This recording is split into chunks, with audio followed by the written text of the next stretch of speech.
La Minerve, qui est une revue sur Chamou Télé, une revue du Montréal, et alors que je viens de trouver sur le web. Montréal, jeudi 9 novembre 1826, volume 1. Condition: la Minerve se publie 2 fois par semaine, le lundi et le jeudi soir. L'abonnement est de 4 piastres par année et de 5 lorsqu'on l'envoie par la poste, payable en 2 termes. Ceux qui désirent discontinuer leur souscription doivent en avertir 1 mois avant l'expiration du dernier semestre. Les abonnés qui ne résident pas dans les villes sont priés d'indiquer par quelle voie ils désirent que le papier leur soit transmis. Les avertissements seront chargés aux taux ordinaires. Ceux qui ne seront pas accompagnés de directions seront insérés jusqu'à ordre contraire et débités en conséquence. Imprimé par John Jones, numéro 5, rue Saint-Jean-Baptiste. On s'abonne au bureau du journal et à la librairie Françoise de MMER, Fabre et compagnie, et chez messieurs les agents dans les campagnes. Prospectus. Un des plus célèbres écrivains du dernier siècle a prétendu que les sciences et les arts n'étaient pas favorables à la cause des mœurs, et que l'éducation était inutile et même dangereuse au peuple. Si ce paradoxe était vrai, si une société humaine privée du flambeau des sciences pouvait être plus parfaite que celle qui marcherait à leur lumière, ce ne serait que chez un peuple encore demi-barbare qu'un sage législateur aurait prémuni contre une vaine curiosité en lui créant des habitudes simples, en lui inspirant de l'aversion pour le luxe et du goût pour les paisibles travaux de l'agriculture. Mais lorsque le luxe et la corruption se sont perpétués à travers les siècles, lorsque la plupart des gouvernements, accoutumés à se faire obéir sous contrôle, mettent à profit les vices et les préjugés pour conserver une prépondérance que le génie des temps veut leur arracher, ce n'est qu'au moyen des sciences et des arts que l'individu peut reconquérir ses droits sur les masses, qu'arme encore contre lui la force des habitudes. Ce n'est pas qu'il soit donné à un grand nombre de personnes de se livrer aux sciences contemplatives et aux recherches abstraites. L'agriculture demande trop de bras, les arts trop d'adeptes.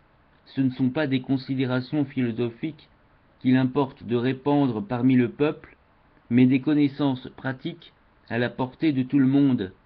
Philosophes, voulez-vous bien mériter de l'humanité? Cessez de parler au peuple de leurs droits sans leur apprendre leurs devoirs. N'essayez pas d'élever jusqu'à vos hautes conceptions l'intelligence du simple artisan ou du paisible laboureur. Apprenez-leur plutôt à aimer leurs semblables, à honorer la vieillesse, à obéir à leurs parents, à respecter la religion et la morale. Adoucissez la misère du pauvre en répandant dans son cœur le baume de la consolation.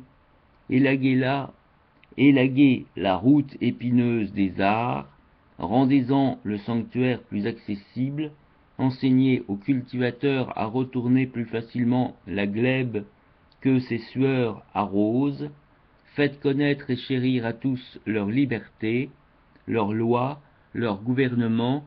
Si les peuples vous écoutent, ils seront assez justes, assez libres, et aimeront assez la patrie. Si jamais on a eu lieu de s'applaudir du progrès des connaissances et de l'accroissement des lumières, c'est sans doute dans notre siècle qui, par la régénération presque totale des institutions politiques du monde et la naissance de tant de nouveaux États, fait une époque à jamais mémorable dans l'histoire des âges.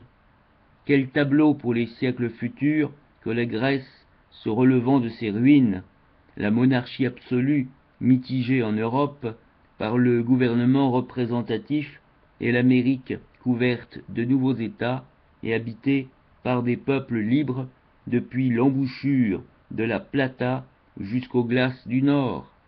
Heureux de vivre sous la protection d'un empire d'où sont sortis les germes de tant de liberté, c'est dans ces circonstances que nous entreprenons un journal. Les Canadiens, imitant l'antique loyauté de leur père et vivant dans une paisible enfance, n'ont eu guère besoin d'éducation, ou plutôt n'en ont pu faire usage, tant que des obstacles physiques isolant toutes les parties de la province en faisaient autant de petites sociétés étrangères les unes aux autres. Dès que leurs relations intérieures se sont agrandies, ils ont acquis des traits plus uniformes, un caractère plus frappant, et leurs facultés générales se sont développées davantage. C'est alors seulement qu'ils ont compris ce que c'était que la chose publique, et senti qu'il appartenait à l'éducation de lier toutes ces parties et de les intéresser à on remonte à la cause commune. Aussi a-t-on vu depuis quelques années s'élever un grand nombre d'établissements destinés à l'instruction de la jeunesse. Mais comme on ne connaît bien la nécessité des connaissances qu'à mesure qu'elles se répandent, il reste à ce sujet beaucoup à désirer. Puisse notre journal contribuer à remplir les vœux de nos compatriotes. Nous aurons pour la religion le respect que lui assure son caractère divin et les sublimes vérités qu'elle enseigne aux hommes. Nous suivrons avec attention. Nous suivrons avec attention la politique du pays. Ardents à soutenir les intérêts des Canadiens, nous leur enseignerons à résister à toute usurpation de leurs droits, en même temps que nous tâcherons de leur faire apprécier et chérir les bienfaits et le gouvernement de la mère patrie. Nous donnerons les débats de la Chambre d'Assemblée avec un précis des lois qui y seront proposées. Le peuple a un intérêt majeur à connaître la conduite de ses représentants pour motiver son choix et faire respecter l'opinion publique à ceux qu'il charge de le défendre. L'histoire de notre pays sera aussi un des objets principaux de nos recherches. Nous prions ceux qui connaissent d'anciennes traditions canadiennes de vouloir bien nous les communiquer, afin de les soumettre à la critique, avant que les monuments qui peuvent servir à leur examen disparaissent entièrement. Tout écrit qui aura rapport à l'histoire naturelle du pays ou à l'état de l'industrie et des arts parmi nous sera reçu avec une vive reconnaissance. Nous insérerons aussi toutes les communications qui entreront dans le plan de ce journal, lorsqu'elles seront de nature à y être admises, et qu'elles seront signées de l'auteur lorsque les circonstances l'exigeront. Enfin, la Minerve s'occupera de l'agriculture, de la littérature, de la politique étrangère. Elle contiendra aussi les nouvelles récentes, les ventes par décret, et en général, on n'y oubliera rien de ce qui peut intéresser ou plaire. Nous recommandons notre entreprise aux amis de leur pays, c'est de leur zèle que nous attendons notre succès. Extrait. La patrie. La patrie est la terre que tous les habitants sont intéressés à conserver, que personne ne veut quitter parce qu'on n'abandonne pas volontairement son repos, sa gloire et son bonheur. C'est une puissance aussi ancienne que la société, fondée sur la nature et l'ordre, une puissance supérieure à toutes les puissances qu'elle établit dans son sein. Je sais pas quoi, ah oui, archonte, suffète et fort, consuls ou rois. Une puissance qui soumet à ses lois ceux qui commandent en son nom, comme ceux qui obéissent. C'est une divinité qui n'accepte d'offrandes que pour les distribuer, qui demande plus d'attachement que de crainte, qui sourit en faisant le bien et pleure en lançant la foudre. Le chef d'une tribu d'Iroquois répondit aux députés de la colonie française du Canada qui les engageait à se retirer de l'autre côté de la rivière qui porte leur nom. Nous sommes nés en cette terre, nos pères y ont été ensevelis. Dirons-nous à leurs ossements, levez-vous et suivez-nous sur une terre étrangère? Les Hottentots, pressés à la pointe de l'Afrique entre leurs féroces ennemis, les Cafres, et les Européens, plus redoutables à leur liberté, consentiront-ils jamais à s'éloigner du sol paternel où les menacent sans cesse l'esclavage et la mort? L'adage si souvent répété « ubi bene, ibi patria » n'est vrai que dans la bouche d'un courtisan ou d'un esclave.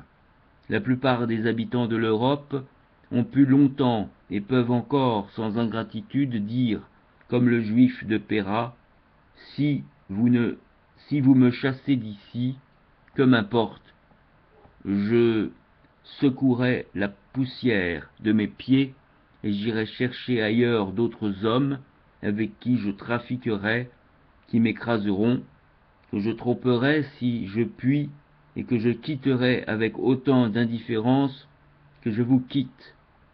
L'amour de la patrie naît, se développe et ne s'éteint qu'avec elle, se développe avec la raison et ne s'éteint qu'avec elle.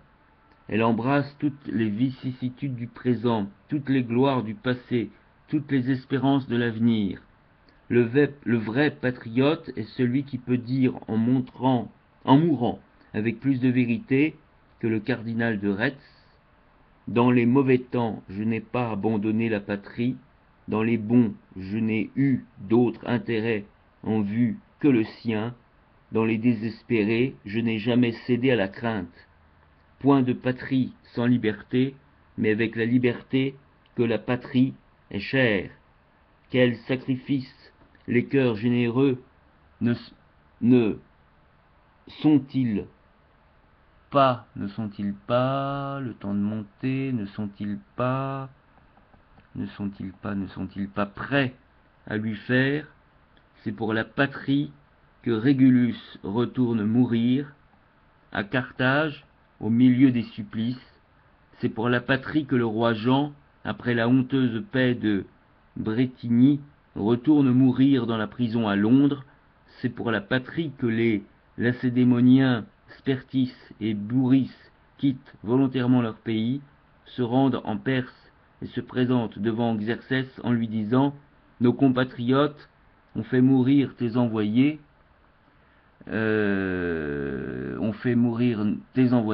c'est un grand crime, nous venons en subir le juste châtiment, quel que soit le supplice auquel tu nous condamnes, nous voilà prêts à le subir. Et lorsque Xerxès, saisi d'admiration pour une si haute vertu, pardonne l'outrage qu'il a reçu, et veut engager Bouris et Spertis à rester près de lui, c'est encore la patrie qui dicte leur réponse. Et comment, disent-ils, pouvons-nous abandonner notre pays, nos lois et des hommes tels que nous venons mourir ici pour eux? Une fois allumé, l'amour de la patrie ne saurait s'éteindre. Ce feu céleste vit et se conserve sous la cendre féconde des souvenirs. Voilà, etc., etc. Donc c'était un extrait, un très très court extrait, 13 minutes, de ce journal qui s'intitule donc, je vais pas remonter parce que j'ai réussi à bloquer le petit extrait et après j'aurais du mal peut-être à le retrouver, mais enfin voilà, bref, de ce journal de Montréal de 1800 et quelques. À bientôt sur Chamrou Télé, et merci au web évidemment de m'avoir permis de trouver cette petite rareté.